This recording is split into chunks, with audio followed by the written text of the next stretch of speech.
ಇನ್ನು ದರ್ಶನ್ ಶಸ್ತ್ರಚಿಕಿತ್ಸೆ ವಿಚಾರಕ್ಕೆ ಸಂಬಂಧಪಟ್ಟಂಗೆ ಮಾತಾಡಬೇಕು. ಯಾಕಂದರೆ ಈಗ ಅವರು ಮಣಿಪಾಲ್ ಆಸ್ಪತ್ರೆಯ ಮೊರೆ ಹೋಗಿದ್ದಾರೆ. ಶಸ್ತ್ರಚಿಕಿತ್ಸೆ ಇವತ್ತು ಆಗುತ್ತೆ ಅನ್ನುವಂಥ ಮಾತಿತ್ತು, ಆದರೆ ಇವತ್ತು ಆಗಲ್ವಂತೆ. ಶಸ್ತ್ರಚಿಕಿತ್ಸೆಗೂ ಮೊದಲು ಈ ನರ್ವ್ ರೂಟ್ ಏನು ಬ್ಲ್ಯಾಕ್ ಆಗಿದೆಯಲ್ಲ ಅದನ್ನು ಸರಿ ಮಾಡಬೇಕು. ಎಪಿಡ್ಯೂರಲ್ ಇಂಜೆಕ್ಷನನ್ನು ಕೊಡ್ತಾರಂತೆ ವೈದ್ಯರು. L5 ಮತ್ತು S1 ಸಮಸ್ಯೆಯಿಂದ ಬಳಲ್ತಾ ಇದ್ದಾರೆ. ಅವರಿಗೆ ವಿಪರೀತವಾದಂಥ ಬೆನ್ನೋವಿದೆ. ಡಾಕ್ಟರ್ ಅಜಯ್ ಹೆಗಡೆ ಅವರ ಹತ್ರ ಅವರು ತೋರಿಸ್ಕೊಳಕ್ಕೆ ಹೋಗಿದ್ದರು. ಆವಾಗ ಸಂಕ್ರಾಂತಿ ನಂತರ ನಿಮಗೆ ನಾವು ಶಸ್ತ್ರಚಿಕಿತ್ಸೆ ಮಾಡ್ತೀವಿ ಎನ್ನುವಂಥ ಮಾತನ್ನು ಹೇಳಿದರು ಡಾಕ್ಟರ್ಗಳು. ಆದರೆ ಈಗ ಕೆಲವೊಂದು ಕಡೆಗೆ ಈ ನರ್ವ್ ರೂಟ್ ಬ್ಲಾಕ್ ಆಗಿದೆಯಂತೆ, ಅದನ್ನು ಸರಿ ಮಾಡಬೇಕು.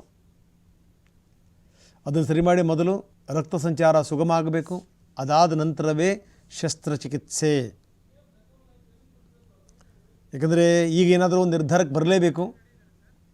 ಅಂಥ ಒಂದು ಸ್ಥಿತಿಯಲ್ಲಿದ್ದಾರೆ ದರ್ಶನ್.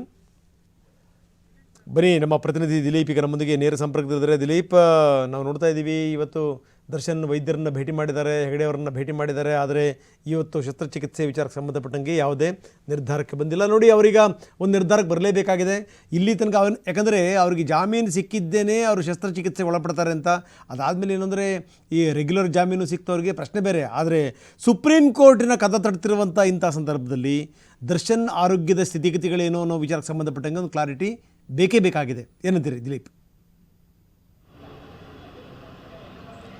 ಖಂಡಿತವಾಗ್ಲೂ ರಂಗನಾಥ್ ಅವರು ಶಸ್ತ್ರಚಿಕಿತ್ಸೆಗೆ ಒಳಗಾಗ್ತಾರೆ ಅಂತ ಹೇಳಲಾಗ್ತಾ ಇತ್ತು. ಆದರೆ ಇವತ್ತು ವೈದ್ಯರು ಅವರಿಗೆ ಇಂಜೆಕ್ಷನ್ ಕೊಟ್ಟಿದ್ದಾರೆ. ಇಂಜೆಕ್ಷನ್ನಲ್ಲೇ ಬಹುತೇಕ ಗುಣ ಆಗುತ್ತೆ ಅನ್ನುವಂಥ ಮಾಹಿತಿಯನ್ನು ಕೂಡ ವೈದ್ಯರು ಕೊಡ್ತಾ ಇರುವಂಥದ್ದು. ಅಂದರೆ ಅವ್ರಿಗೆ ಎಪಿಡ್ಯೂರಲ್ ಇಂಜೆಕ್ಷನ್ ಅಂದರೆ ನರ್ವ್ ಬ್ಲಾಕೇಜಸ್ ಏನೇನಾಗಿದೆ ಆ ನರ್ವ್ ಬ್ಲಾಕೇಜಸ್ ಆಗಿರೋಂಥ ಕ್ಲಿಯರ್ ಮಾಡಲಿಕ್ಕೆ ಇಂಜೆಕ್ಷನ್ ಕೊಟ್ಟಿದ್ದಾರೆ. 99% ಜನರಿಗೆ ಈ ಒಂದು ಇಂಜೆಕ್ಷನ್ನಲ್ಲೇ ಗುಣ ಆಗುತ್ತೆ ಅನ್ನುವಂಥ ಮಾಹಿತಿ ಕೂಡ ಇರುವಂಥದ್ದು. ಆ ಕಾರಣದಿಂದಾಗಿ ಶಸ್ತ್ರಚಿಕಿತ್ಸೆ ಅವರು ಬಹುತೇಕ ಡೌಟ್ ಅಂತಲೇ ಹೇಳಲಾಗ್ತಾ ಇದೆ. ಅವರು ಈ ಹಿಂದೆ ಕೂಡ ಅವ್ರಿಗೆ ಒಂದು ಮಾಹಿತಿಯನ್ನು ಕೊಟ್ಟಿದ್ದಾರೆ. ನಿಮಗೆ ಈ ಒಂದು ಇಂಜೆಕ್ಷನ್ 1 ವಾರಗಳ ಕಾಲ ಅಬ್ಸರ್ವೇಷನ್ ಮಾಡ್ತೀವಿ. ಅಬ್ಸರ್ವೇಷನ್ ಮಾಡಿದ ನಂತರ ಒಂದು ವೇಳೆ ಅದು ಸರಿಯಾಗಲಿಲ್ಲ, ನರ್ವ್ ಸಿಸ್ಟಮ್ ಸರಿಯಾಗಲಿಲ್ಲ ಅನ್ನೋಂಥ ಸಂದರ್ಭ ಏನಾದರೂ ಕಂಡು ಬಂದ ಸಂದರ್ಭದಲ್ಲಿ ಇನ್ನು 1 ವಾರಗಳ ಬಿಟ್ಟುಕೊಂಡು ನಿಮಗೆ ಶಸ್ತ್ರಚಿಕಿತ್ಸೆ ಮಾಡಲಾಗುತ್ತೆ.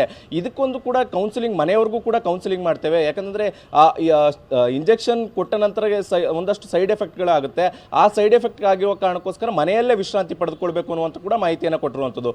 ನಂತರ 1 ವಾರಗಳ ಕಾಲ ಈ ಒಂದು ಅಬ್ಸರ್ವೇಷನ್ ಮಾಡ್ತಾರೆ. 1 ವಾರಗಳ ಕಾಲ ಇದೇನಾದರೂ ಬೆನ್ನು ನೋವಿನಲ್ಲಿ ಮತ್ತಷ್ಟು ಏನಾದರೂ ನೋವು ಹೆಚ್ಚಾದರೆ ಶಸ್ತ್ರಚಿಕಿತ್ಸೆ ಮಾಡಲೇಬೇಕಾಗುತ್ತೆ. ಆದರೆ ವೈದ್ಯರು ಒಂದು ಮಾಹಿತಿಯನ್ನು ಕೊಡ್ತಾ ಇರೋದು ಏನಂತಂದರೆ ಇದೇ ಒಂದು ಇಂಜೆಕ್ಷನ್ ಸಾಕು, ಈ ಒಂದು ಇಂಜೆಕ್ಷನ್ನಲ್ಲೇ ಬಹುತೇಕ ಎಲ್ರಿಗೂ ಕೂಡ ಗುಣ ಆಗುತ್ತೆ ಅನ್ನುವಂಥ ಮಾಹಿತಿಯನ್ನು ಕೊಟ್ಟಿರುವಂಥದ್ದು.